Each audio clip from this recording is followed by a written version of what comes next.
Hello, and welcome to my true identity. I'm a grateful believer in Jesus Christ who is celebrating over 7 years of sobriety from alcohol addiction. But if I'm being completely honest, sobriety was only the first layer of recovery for me. Behind the drinking were deeper struggles, things I was too ashamed to admit, even to myself at first.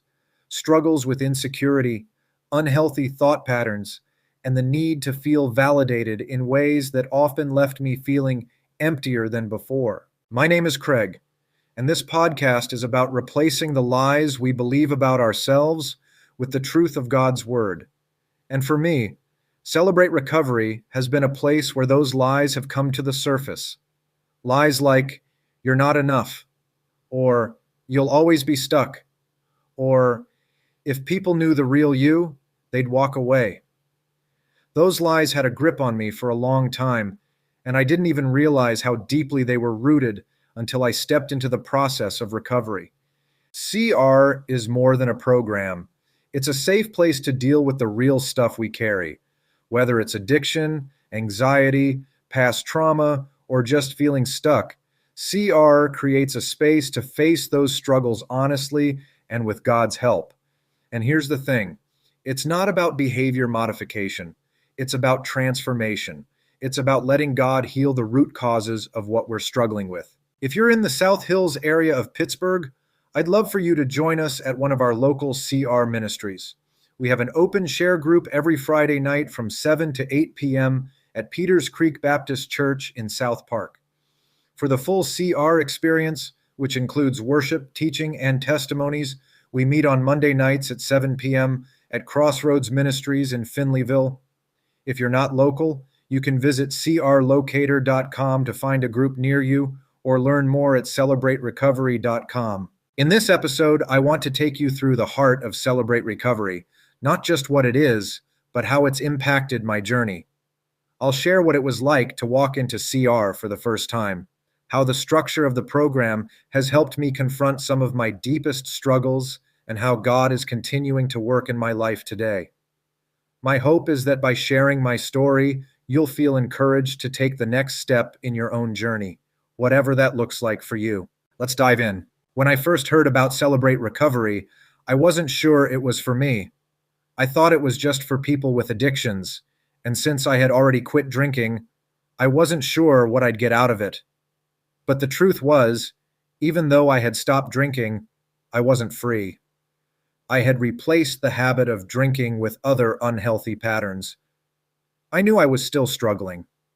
Sobriety hadn't magically fixed the deep patterns I had developed over the years, patterns of seeking validation, escaping into fantasies, and trying to control outcomes to avoid rejection. I knew deep down that there were things I hadn't dealt with, but I wasn't ready to admit it. Walking into my first meeting, I was nervous and felt exposed.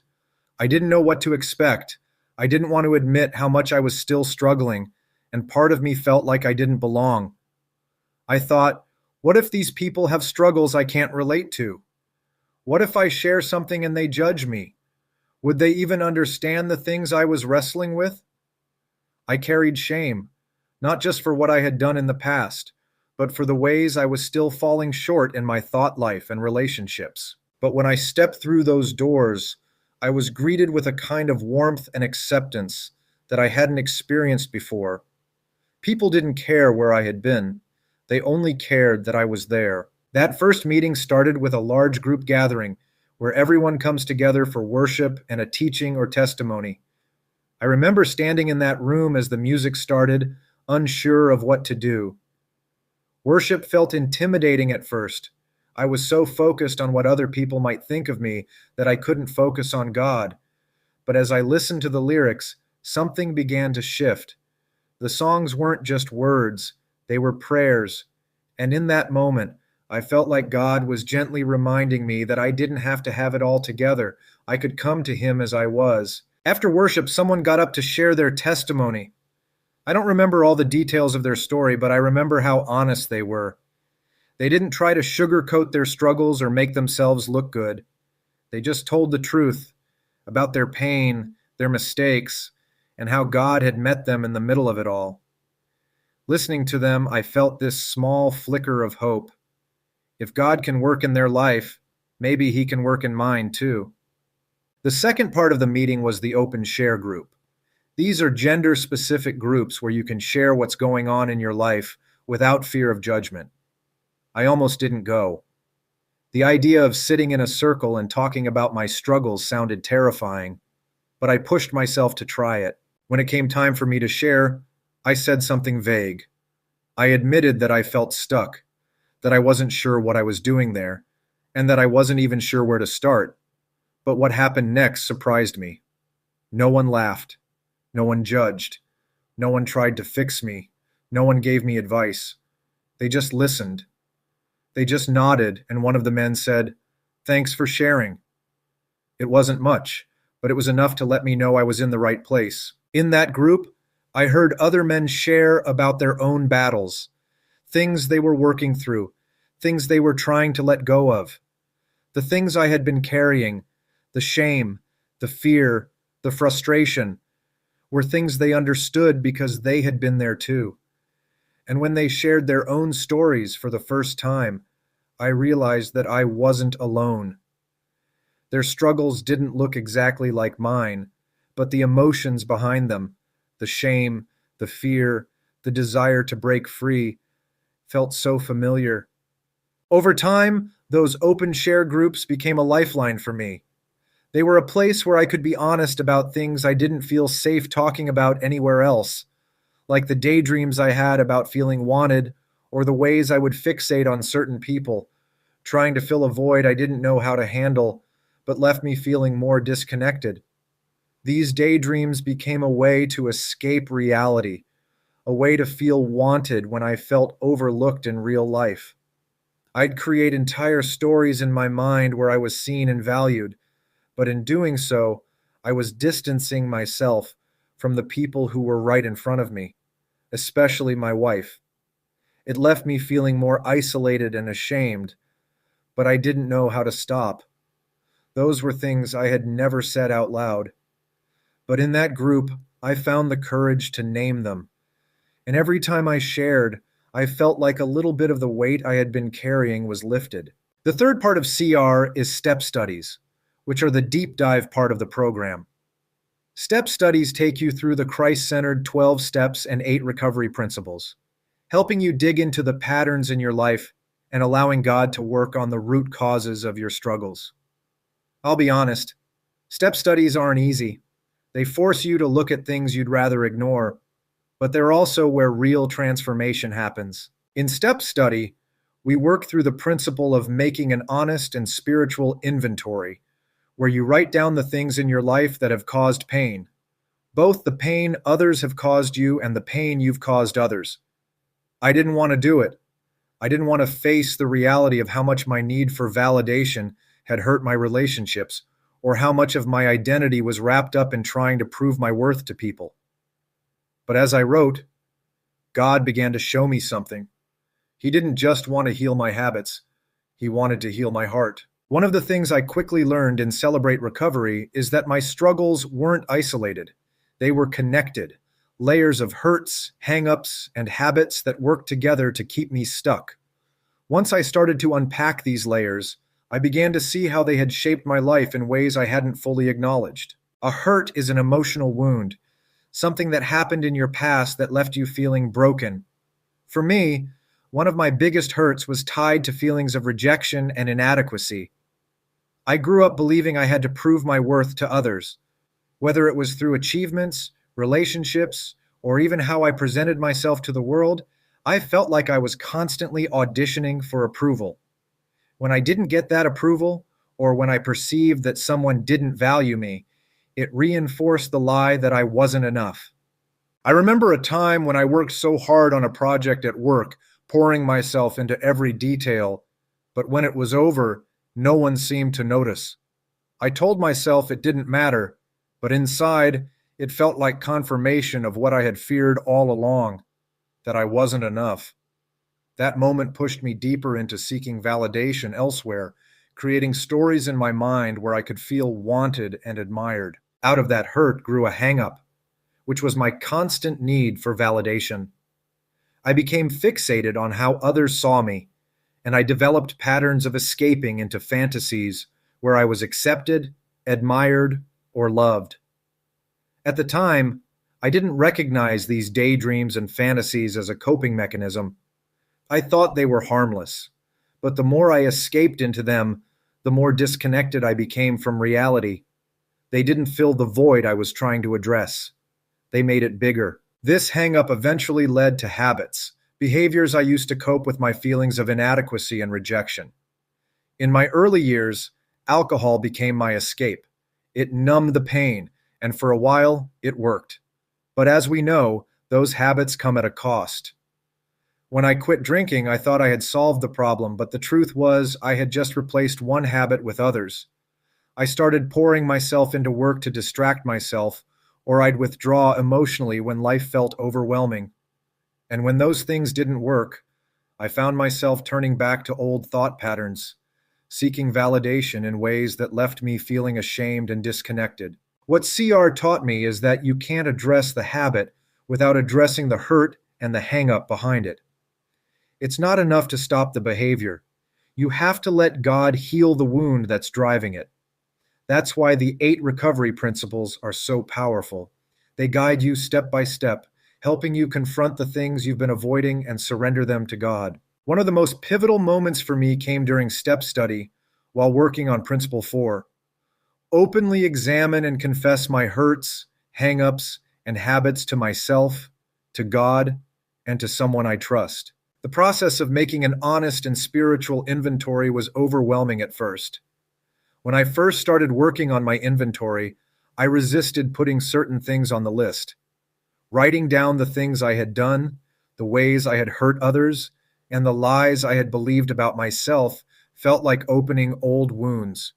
But the truth was, those were the very things keeping me stuck. Writing them down felt like admitting defeat, but it was really a big step toward freedom. It forced me to be honest, not just with God, but with myself. But one of the hardest things to admit was how much my need for validation had impacted my marriage. There were times when I was physically present but emotionally distant, caught up in my own struggles, and unable to fully connect with my wife. There was one evening when my wife asked me why I always seemed distracted. She said it felt like I wasn't fully there with her or the kids. Hearing that broke me. I realized I had been so caught up in my own struggle, seeking validation in my thoughts and habits, that I had been emotionally absent from the people I cared about most. Admitting that to myself and to her was painful, but it was also a turning point. It allowed me to start addressing the root causes of my behavior instead of just trying to manage the symptoms. I also had to confront the ways I had sought validation outside of healthy boundaries. There were seasons where my thoughts were dominated by someone who wasn't my spouse. I'd find myself thinking about them at random moments and even replaying small interactions in my mind over and over, creating elaborate daydreams where I imagined scenarios of connection or intimacy. These weren't fleeting thoughts. They were a way I tried to escape feelings of inadequacy, but it was exhausting. It filled me with guilt, and it left me feeling ashamed and disconnected from the person I wanted to be. It wasn't until I opened up about this in a CR group that I started to break free from the shame. Admitting those things in an open share group was one of the hardest things I've ever done, but the men in that group didn't judge me. They didn't shame me. They simply listened. And in that moment, I realized that God's grace was bigger than my shame. Through CR, I've learned that recovery isn't about perfection. It's about progress. It's about taking one step at a time, one moment at a time, trusting God with the process and allowing Him to do the work I can't do on my own. The hurts, hang-ups, and habits in my life haven't disappeared overnight, but I'm learning to surrender them daily. And in that surrender, I've found freedom I didn't think was possible. As we bring this episode to a close, I want to take a moment to speak to anyone who feels stuck. Maybe you're carrying a hurt from your past that you haven't been able to let go of.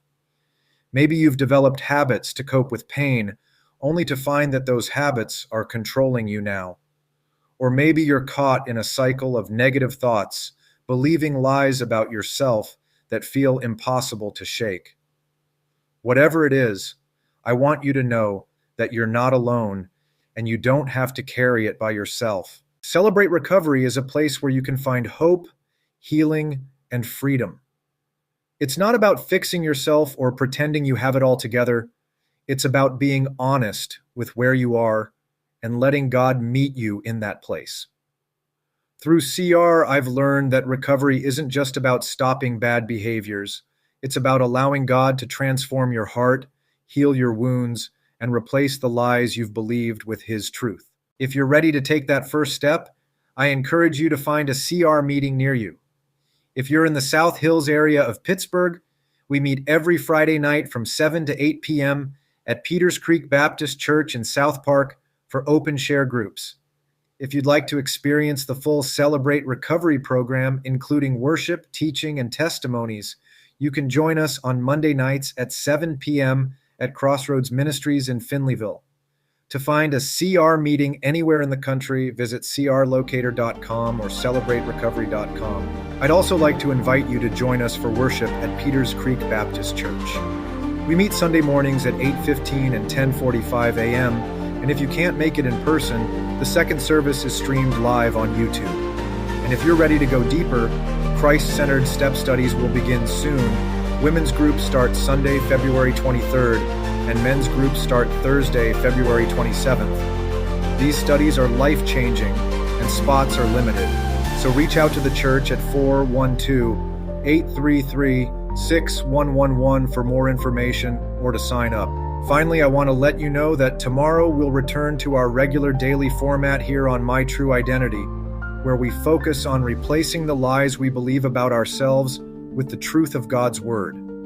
This week's series will be God Raised Me Up with Christ and Seated Me with Him in the Heavenly Realms in Christ. And next weekend, I'll release a new Celebrate Recovery special episode where we'll dive into stepping out of denial and into God's grace, the first official lesson in the CR curriculum.